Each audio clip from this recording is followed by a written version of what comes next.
Okay, so you know that feeling, that pull towards something more, something beyond like your current horizon. I think so many of our listeners can relate to that. Totally. And for a lot of you guys listening right now, that ambition is actually the driving force behind some, pretty big decisions. Yeah.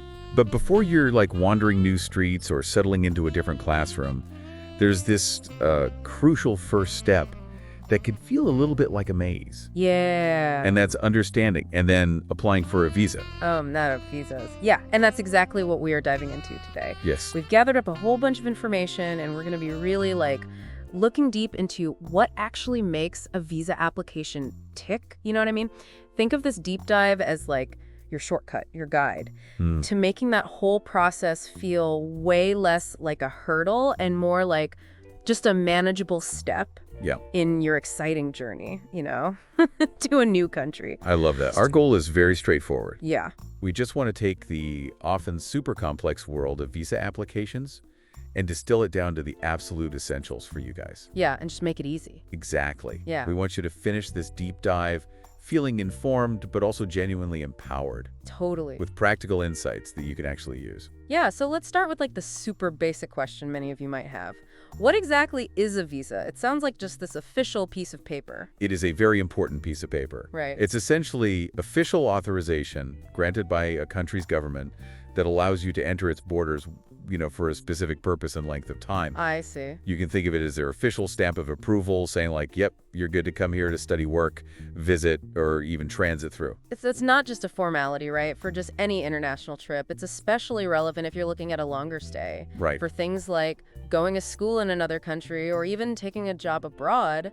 Absolutely. So whether you are thinking about going to study in the United States or maybe immersing yourself in Canada's super multicultural environment, building your career in the United Kingdom, or even experiencing that unique lifestyle in Australia. Oh, yeah. All of these popular destinations operate under their own specific set of visa regulations. Right. So it's really important to know those ahead of time. Yes. And the visa is that essential document that opens those doors to these international experiences. Yeah, and so many people are interested in this. We were looking at some numbers, and just the sheer volume of visa applications from places like India alone in 2025 is huge. That's right. We're talking about millions of individuals who are actively pursuing opportunities to go abroad. Wow. And this highlights how important it is to actually have a solid understanding of the visa application process and how to navigate it the right way. Okay, so knowing you're not alone in this whole process must be reassuring. For sure. For many of you guys listening. So the information that we've gone through highlights some key strategies for actually getting your visa approved. Yes. Let's get into those, starting with what seems like the most obvious but is absolutely critical, having your documentation in order. Oh, this is like the foundation of any successful visa application. I bet. This is tip number 1, and I cannot stress this enough. Meticulous document preparation. Got it. We're talking about your passport, which needs to be valid for a good while after your planned stay in the country that you're going to. Okay. Then you have your financial records like bank statements, proof of income, all that stuff demonstrates your ability to support yourself while you're abroad. Yeah. And then depending on the specific visa you're going for, you might also need supporting documents like an acceptance letter from a university. Right. Or a job offer or an invitation letter if you're going to visit someone. Okay, so it sounds simple enough. It does. But I can imagine how even a small oversight could just really mess things up. Oh, for sure. What kind of errors can really just throw a wrench in the whole application process at this early stage? Even seemingly minor things can cause major delays or even straight up rejection. Wow. Forgetting to include a complete bank statement for the required period. Oh, right. Or maybe having a passport that's about to expire. Uh-huh. These details, though they might seem small, they can have a big impact on your application's outcome. Got it. So definitely double and triple check everything. So basically be super organized. Yes. With your paperwork. Yes. What's the next most important thing? Tip number 2 is all about having a super clear and well-defined purpose for your trip. You need to be able to explain exactly why you're going to this country. Okay. If you're applying for a student visa, you absolutely need that official acceptance letter from your school. Makes sense. If it's a tourist visa, having a detailed travel itinerary is definitely helpful. I see. So they need to understand, your legitimate reason for being there. Exactly. But how do you address any concerns that they might have about people maybe not going back to their home country after their visa expires? You have to convince the embassy or consulate that you're going to go back home after your visa's over. You can do this by showing strong ties to your home country, like family relationships, property ownership, an ongoing job, or any other commitments that indicate that you plan to return. Right, so showing those connections to home and also a clear plan to return. Exactly. Okay, tip number 3 brings us back to finances again, right? Yes, providing solid financial proof is super important. Okay. Our sources recommend showing a minimum bank balance between 5 to 10 lakh. Okay. Now, the specific currency isn't actually mentioned here. Oh. So you'll need to research the exact financial requirements for the country you want to go to and what currency they want you to use. Okay, that makes sense. So 5 to 10 lakhs sounds like a lot of money. Why is having this much in the bank so important? This is to assure them that you can pay for your living expenses while you're in their country and that you won't end up needing financial assistance from their government. Yeah. Not having enough money is a really common reason why visa applications are denied. That's a very clear and understandable reason. Yeah. You need to be able to take care of yourself financially. Exactly. Okay, what's our next tip? Tip number 4. This one seems a bit more personal, preparing for a visa interview. Depending on the visa you're applying for and the rules of that country's embassy or consulate, you might have to do an interview. Okay. This is your chance to explain your reasons for wanting to travel. It's super important to be well prepared. Oh, I bet. To answer questions about your destination, the purpose of your trip, your finances, and your plans to return home. I can imagine that a visa interview could be pretty nerve-wracking. For Yeah. a lot of people, do you have any advice on how to handle that? The key is to be prepared. Right. Think about the questions they might ask you and have your answers ready. Okay. Practice explaining your reasons for going and what you plan to do when you get there. Okay. Dress professionally and be polite and respectful the whole time. Okay. It's all about presenting yourself as a serious applicant with a good reason to travel. I like that. Solid advice. Okay, so our last tip sounds like it could save people a lot of trouble and disappointment. Yeah. And that is being really careful when it comes to using visa agents. Oh, this is so important. Yeah. Sadly, there are people and agencies out there who just aren't honest. Really? Yeah, they might make false promises or give incorrect information, which can really damage your visa application. Wow. It's always best to choose officially recognized consultants if you need help, or even better, go directly through the official websites of the embassy or consulate. That's a really good warning. Doing your own research and sticking to official sources just seems like the safest and most reliable way to go about it. Absolutely. Okay, so those were our top 5 tips to keep in mind.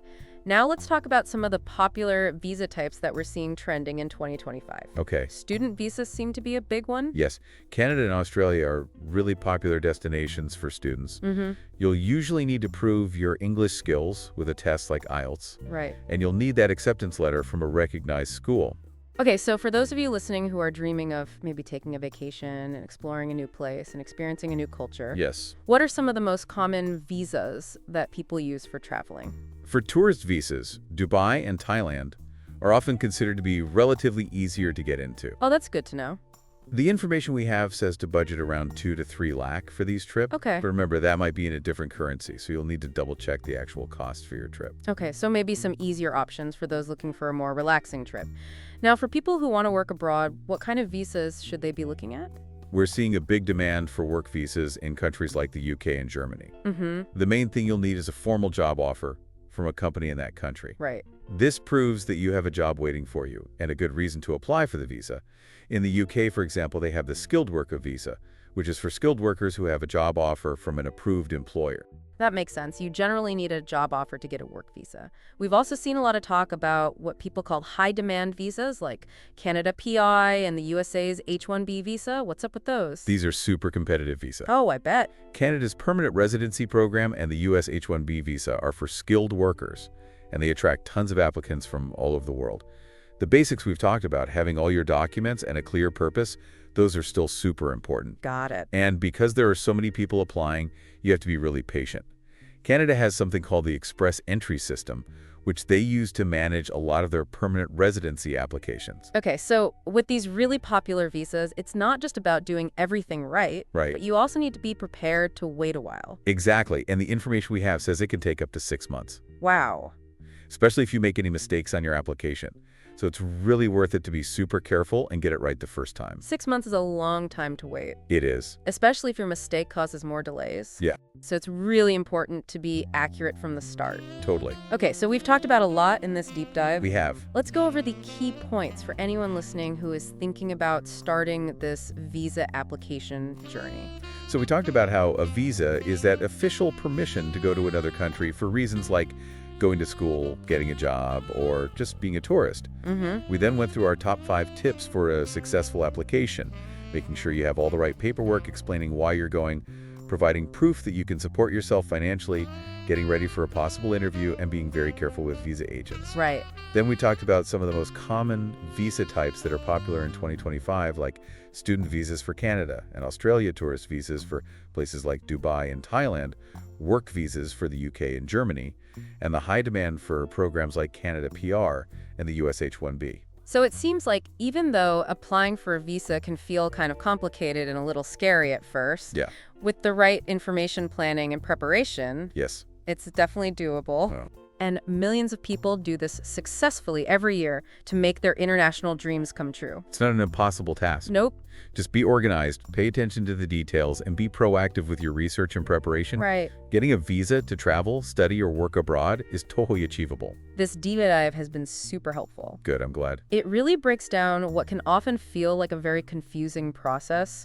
So for all of you listening, take a minute and think about your own goals for traveling, studying, or working abroad. Yeah. Which of the visas that we've talked about might be the one that opens up that next chapter for you? And you know, something to really keep in mind is that the visa process doesn't have to be this huge roadblock to your dreams. Right.